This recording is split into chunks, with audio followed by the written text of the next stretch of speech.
friends, I am Chanchal Maheshwari and you all are watching my channel Basic Translation. आप सभी का basic translation पर स्वागत है। फ्रेंड्स, जो हम वीडियो सीरीज जो हमारी है, हमने अपनी लास्ट 2 वीडियोस में टू बी वर्ब सीखा था। टू बी वर्ब हमारा टॉपिक चल रहा है और इसका पार्ट 1 पार्ट 2 मैं ऑलरेडी अपलोड कर चुकी हूँ। तो अगर आपने पार्ट 1 एंड पार्ट 2 नहीं देखा है तो पहले वो देखिए, तभी आपको ये पार्ट 3 समझ आएगा। हमने टू बी वर्ब की हेल्प से simple sentences, negative sentences, interrogative sentences हम इनको किस तरीके से ट्रांसलेट करते हैं, हिंदी टू इंग्लिश हम ट्रांसलेशन किस तरीके से करते हैं वो सीखा था। और आज के वीडियो में हम ये सीखने जा रहे हैं कि WH फैमिली का यूज करके हम किस तरीके से सेंटेंसेस को ट्रांसलेट करते हैं। सो टारगेट फिक्स है कि आज की वीडियो में हम क्या सीखेंगे, WH फैमिली सीखेंगे। सबसे पहले तो ये जानेंगे व्हाट इज WH फैमिली, कितने वर्ड्स होते हैं WH फैमिली में आते हैं, फिर उसके बाद किस तरीके से हम इनको WH फैमिली की हेल्प से प्रेजेंट में, पास्ट में, फ्यूचर में हम किस तरीके से सेंटेंसेस को ट्रांसलेट करते हैं। सो हियर लेट्स स्टार्ट करते हैं। देखिए हमारा टॉपिक क्या है, WH फैमिली। WH फैमिली यानी कि वो वर्ड्स जो W एंड H से स्टार्ट होते हैं। The words which start with W and H, वो शब्द जो कि W एंड H से स्टार्ट होते हैं उसे हम WH फैमिली कहते हैं। फॉर एग्जाम्पल मैंने कुछ वर्ड्स लिखे हुए हैं बोर्ड पर, लाइक वॉट मीन्स क्या, W एंड H आ रहा है स्टार्टिंग में, मीन्स ये WH से स्टार्ट हो रहा है। वेयर W एंड H आ रहा है स्टार्टिंग में, वेयर मीन्स कहाँ। बच्चे इसको वर्ब बोलते हैं, उनको WERE वर्ब और WHERE वेयर में डिफरेंस बच्चे ना कर नहीं पाते, तो ये वेयर है। WHY वाई क्या है ये, वाई मीन्स क्यों। WHEN when मीन्स कब। WHICH which मीन्स कौन सा। how HOW how मीन्स कैसे। WHOSE whose मीन्स किसका। WHOM whom मीन्स किसे, एंड WHO who मीन्स कौन। अब ये देखिए मैंने आपको सारे वर्ड्स रीड करा दिए, लेकिन आपको ये जो कितने वर्ड्स हैं टोटल, ये 9 वर्ड्स हैं। और इन 9 वर्ड्स में आपको एक वर्ड ऐसा दिख रहा होगा जो कि W से स्टार्ट नहीं हो रहा, H से स्टार्ट हो रहा है, बट वो वर्ड कौन सा है, वो वर्ड है हाउ। क्या है, हाउ में सबसे पहले H आ रहा है, देन लास्ट में W आ रहा है। मतलब W और H दोनों वर्ड्स इसके अंदर आ रहे हैं, बट एक साथ स्टार्टिंग में नहीं आ रहे, इसलिए हाउ को भी हम WH फैमिली में ही कंसिडर करते हैं। इतना क्लियर हुआ। अब इसके बाद जो एक चीज और है क्लियर करने वाली, WH फैमिली मतलब WH फैमिली में ये 9 वर्ड्स आते हैं, ये 9 वर्ड्स आते हैं, बट इनके अलावा भी कुछ वर्ड्स आते हैं, वो हम इन वर्ड्स के साथ कंजक्शन का यूज करके, इन वर्ड्स के साथ प्रपोजिशन का यूज करके आगे हम WH फैमिली को बना देते हैं। जैसे कि अब आप देखिए, जैसे कि व्हाट फॉर इसका मीनिंग होता है किस लिए। ऐसे बहुत सारे वर्ड्स हैं, लाइक व्हाट फॉर हो गया, और फॉर whom किस लिए, टू whom, ऐसे बहुत सारी WH फैमिली बन जाती हैं। बट जो बेसिक जो WH फैमिली होती है, बेसिक WH फैमिली में बस ये 9 वर्ड्स ही आते हैं। इन्हीं वर्ड्स के साथ कुछ और प्रपोजिशन जुड़ जाती हैं, और प्रपोजिशन को जब हम जोड़ देते हैं तो WH फैमिली एक्सटेंड हो जाती है, मतलब बढ़ जाती है। क्योंकि हम बेसिक सीख रहे हैं इसलिए हम पहले इन 9 वर्ड्स को सीखेंगे, और WH फैमिली का यूजेस को लेकर के कहाँ इनका यूज होता है, उसके लिए हम एक अलग वीडियो में सीखेंगे कि किस तरीके से सारे जो WH फैमिली वर्ड्स को हम सीख सकते हैं। और एक बात और कि जब जैसे कि हम WH फैमिली सीख रहे हैं, तो अभी तो हम बेसिक सीख रहे हैं, तो हम ये सीख रहे हैं कि इनका जो यूज होता है वो इंटरोगेटिव मैनर में होता है।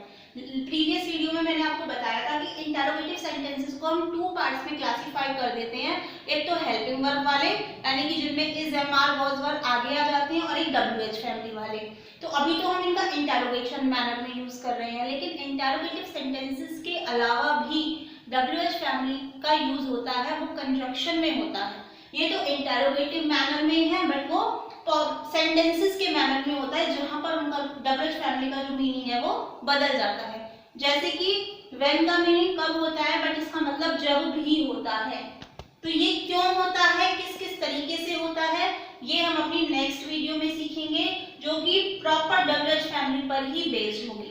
क्योंकि ये ट्रांसलेशन का टॉपिक चल रहा है, इसलिए मैं आपको केवल उतना ही सिखा रही हूँ जितना ट्रांसलेशन ट्रांसलेशन में यहाँ पर हमारे लिए जरूरी है।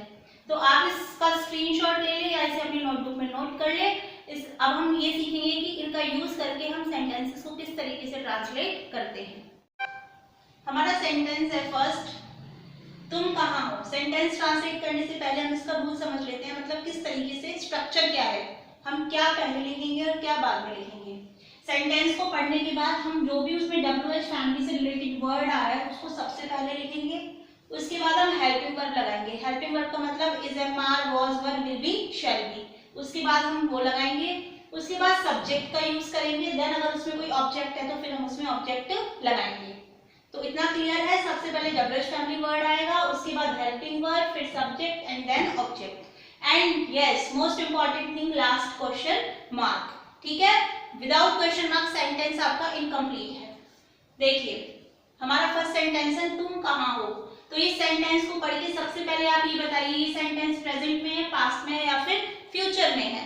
ये सेंटेंस क्योंकि पीछे हो आ रहा है तो ये सेंटेंस किसमें है, प्रेजेंट में है। किसमें है, प्रेजेंट में है।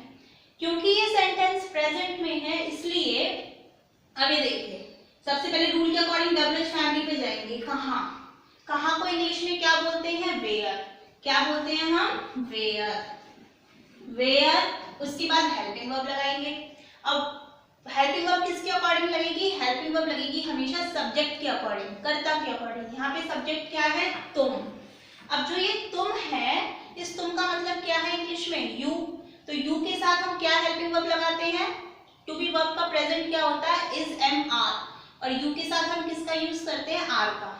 वेयर, आर, और उसके बाद तुम, सब्जेक्ट आ गया, where are you, where are you. Object कुछ है ही नहीं तो पीछे question mark, where are you. I hope आपको समझ आया होगा। नेक्स्ट देखिए, वह कौन है। वह कौन है, यहाँ पे WH फैमिली क्या है, कौन। कौन को इंग्लिश में क्या बोलते हैं, हु। क्या बोलते हैं, हु। अब इसके बाद देखिए, वह कौन है, हु आ गया। हु के बाद हम किस पे जाएंगे, हेल्पिंग वर्ब पर। पीछे आ रहा है, it means the sentence is in present. Sentence present में है तो हु के साथ हम किसका यूज करेंगे, वह, सब्जेक्ट के अकॉर्डिंग करेंगे। वह मीन्स ही भी हो सकता है, शी भी हो सकता है, तो आप कुछ भी यूज कर सकते हैं। Who is she, who is she, who is she. आगे देखिए, तुम्हारा मनपसंद फल क्या है। तो फल, मनपसंद फल क्या है आपका, तो आप इसमें यहाँ पे व्हाट का भी यूज कर सकते हैं और विच का भी यूज कर सकते हैं, क्योंकि यहाँ पे चॉइस मांग रहे हो। जब हम चॉइस दो चीजों के बीच में या कोई भी किसी भी चीज के बीच में हम जब कंपैरिजन करते हैं, चॉइस करते हैं, फलों के बीच में कंपैरिजन है, भाई तुम्हारा मनपसंद फल कौन सा है या फल, मनपसंद फल क्या है, तो यहाँ पे हम व्हाट भी यूज कर सकते हैं, विच भी यूज कर सकते हैं, कोई फर्क नहीं पड़ता उससे। तो हम व्हाट का यूज करेंगे क्योंकि यहाँ पे क्या लिख रहा है। अगर हम यहाँ पे क्या लिख रहा है और विच का भी यूज कर देंगे तो भी हमारा सेंटेंस गलत नहीं है। तो हम क्या लिखेंगे, व्हाट। व्हाट के बाद हम क्या लगाएंगे, इसमें हेल्पिंग वर्ब लगाएंगे, इज, तुम्हारा, योर। अब यहाँ पे ऑब्जेक्ट दे रखा है मनपसंद फल, what is your favourite fruit, what is your favourite fruit. या फिर हम यहाँ पे ये भी लिख सकते हैं, which is your favourite fruit. Okay, आपके दोनों सेंटेंस सही होंगे अगर आप यहाँ पे व्हाट लिखें या फिर विच लिखें। आगे देखिए, यह किताब किसकी है। अब सबसे पहले आपको पता है कि WH फैमिली का वर्ड क्या है, किसकी। अब किसकी जो वर्ड है इसका मीनिंग क्या होता है इंग्लिश में, हुज। क्या होता है, हुज, हुज। अब यहाँ पे एक बात देखने वाली है, यहाँ पर हम हुज के बाद ना किताब का यूज करेंगे, हुज के बाद हम इज का यूज नहीं करेंगे। ठीक है, ये बात ध्यान रखना। हुज के बाद हम हमेशा किसका यूज करते हैं, जिसके बारे में बात की जाए, किताब के बारे में बात की जा रही है तो यहाँ पे हम बुक का यूज करेंगे हमेशा, हुज बुक, हुज बुक। उसके बाद अब हम क्या लगाएंगे, हेल्पिंग वर्ब लगाएंगे, हुज बुक इज दिस। ये सिर्फ हुज के केस में होता है ऐसा, और किसी WH फैमिली के केस में ऐसा नहीं होता। ठीक है, तो whose book is this. I hope कि आपको चारों सेंटेंस समझ आए होंगे और ये चारों सेंटेंस ही हमारे प्रेजेंट में थे। अब हम पास्ट के कुछ एक दो एग्जांपल्स कर लेते हैं। फ्रेंड्स आगे बढ़ते हैं पास्ट के सेंटेंसेस पर। देखिए, फर्स्ट सेंटेंस है हमारा वे कौन थे, तो पीछे थे आ रहा है, तो इससे हमें पता चल रहा है कि ये सेंटेंसेस किस में है, पास्ट में है। और पास्ट में टू बी वर्ब का फॉर्म क्या होता है, वॉज एंड वर। तो ध्यान रखिएगा, पहला सेंटेंस है वे कौन थे। वे कौन थे, तो सबसे पहले WH फैमिली का यूज करेंगे। WH फैमिली इसमें क्या है, कौन। कौन मीन्स हु।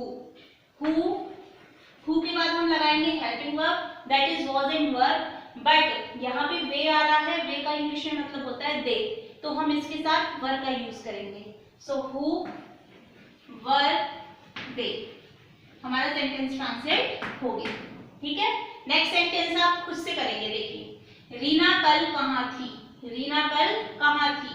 अब सबसे पहले आइडेंटिफाई कीजिए कि WH फैमिली क्या है। तो WH फैमिली क्या है, कहाँ। कहाँ को इंग्लिश में क्या बोलते हैं, वेयर। ठीक है, उसके बाद अब ये आइडेंटिफाई कीजिए कि सेंटेंस पास्ट में है, तो हेल्पिंग वर्ब वॉज वर लगेगी और सब्जेक्ट के अकॉर्डिंग लगेगी। सब्जेक्ट इसमें क्या है, रीना। अब रीना सिंगुलर है, तो इसलिए इसके साथ क्या लगेगा, क्या लगेगा इसके साथ, वॉज।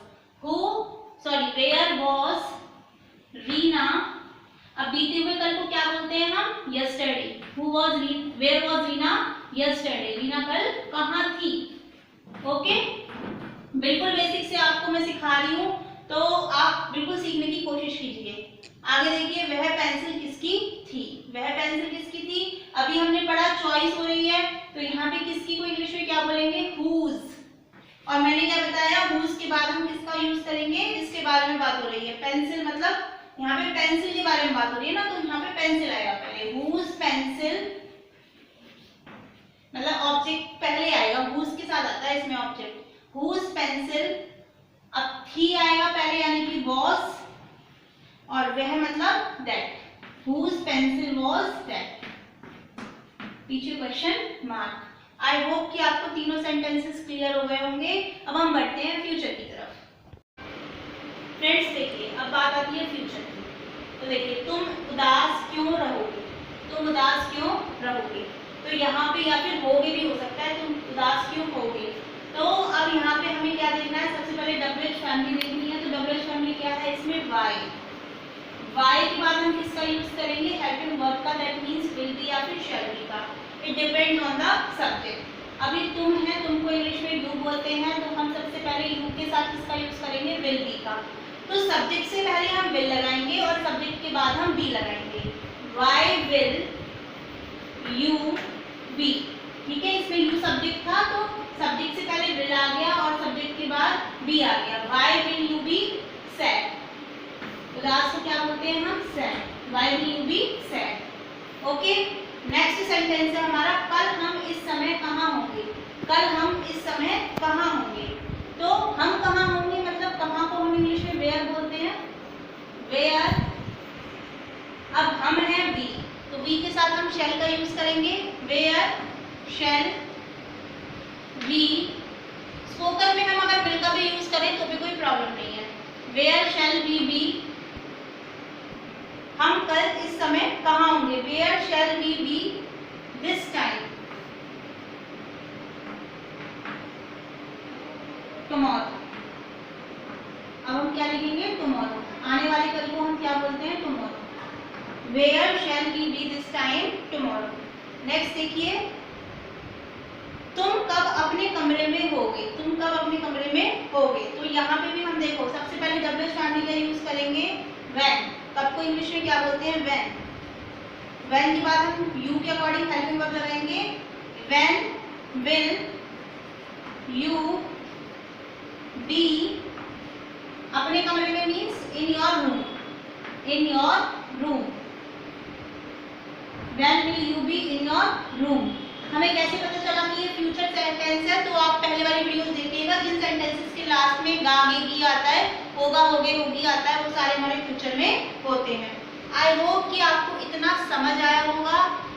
आपको प्लीज सेंटेंसेस की प्रैक्टिस कीजिए, और अगर आपको कोई भी डाउट है तो आप मुझे कमेंट सेक्शन में बता सकते हैं। I will definitely try to solve your doubts. And as usual homework आपको वीडियो के लास्ट में मिलेगा। प्रैक्टिस कीजिए, सेंटेंसेस की प्रैक्टिस कीजिए। And yes, stay home, stay safe, and please keep learning.